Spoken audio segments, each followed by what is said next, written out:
Bienvenue dans le monde de Catan. Les colons de Catan est un jeu de société créé par l'allemand Klaus Teuber.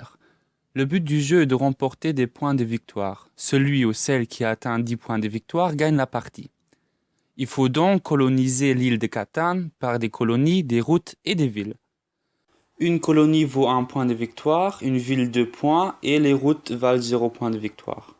Réunissez les 6 différents morceaux du cadre. Référez-vous par les numéros si on existe.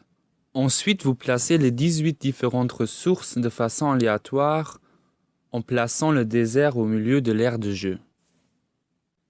Mettez sur chaque hexagone un jeton numéroté de 2 à 12.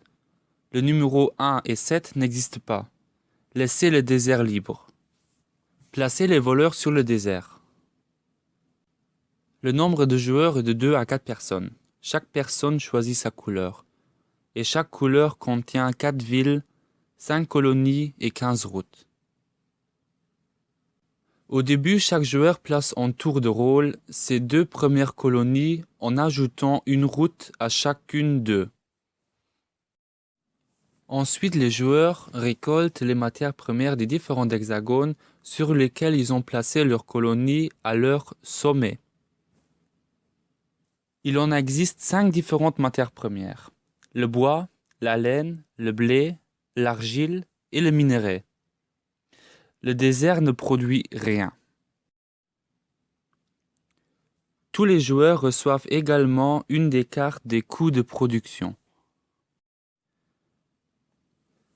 Les 2 cartes supplémentaires sont à placer visiblement au bord de l'aire du jeu. Les 2 cartes supplémentaires correspondent à la route la plus longue et à l'armée la plus puissante. Les 2 cartes valent 2 points de victoire chacune d'eux. Les cartes de développement sont à mélanger et à placer avec l'image vers le bas dans le même bac en plastique que les cartes des matières premières. Le jeu commence par la personne la plus âgée.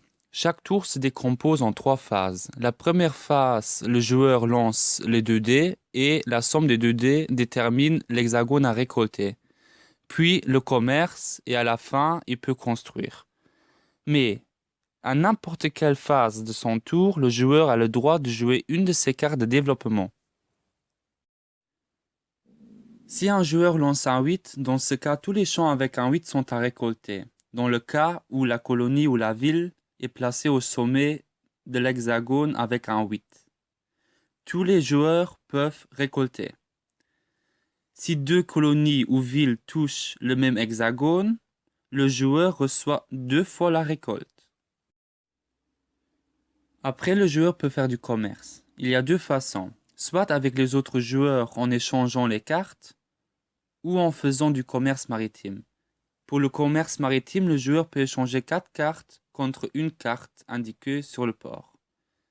Si le joueur détient une colonie ou une ville à un port spécial, les consignes d'échange varient selon le port. Il peut donc arriver que vous échangez 3 cartes contre une ou que vous aurez une carte de ressources moins chère.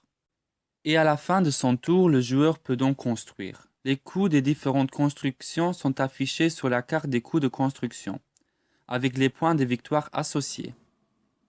Les routes peuvent seulement être placées sur les chemins des hexagones où il s'agit donc des 6 côtés, pas les sommets. Il faut toujours séparer les différentes colonies et villes par 2 routes.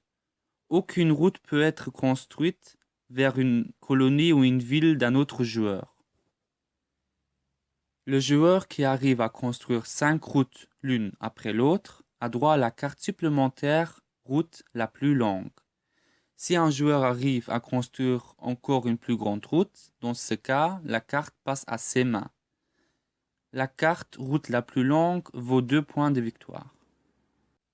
De plus, le joueur peut modifier sa colonie en construisant une ville. Dans ce cas, le joueur peut récolter 2 fois, au lieu de récolter une fois la matière première. Le joueur peut combiner les ressources laine, minerai et blé pour acheter une carte de développement. Il prend la première carte du paquet des cartes de développement et la garde en secret jusqu'au moment de son utilisation. Si un joueur lance un 7, dans ce cas, aucune ressource peut être récoltée. Mais les voleurs vont être activés. Cela signifie que tous les joueurs ayant plus de 7 cartes en main sont obligés de retourner la moitié de leurs cartes sur le paquet des matières premières. Dans le cas d'un nombre impair, il faudra arrondir vers le bas. En plus, le joueur qui a lancé le 7 a le droit de déplacer les voleurs sur n'importe quel hexagone de son choix. Si une colonie ou une ville se trouve au sommet de l'hexagone, le joueur a donc droit de prendre au hasard une carte du joueur concerné. Après, le joueur peut continuer son tour comme d'habitude, le commerce et la construction. Il existe aussi des cartes chevaliers.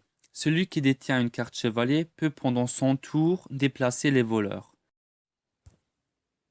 La carte est à garder en la plaçant visiblement devant soi. Si un joueur arrive à jouer 3 cartes chevaliers, il reçoit la carte supplémentaire, l'armée la plus puissante, qui vaut 2 points de victoire.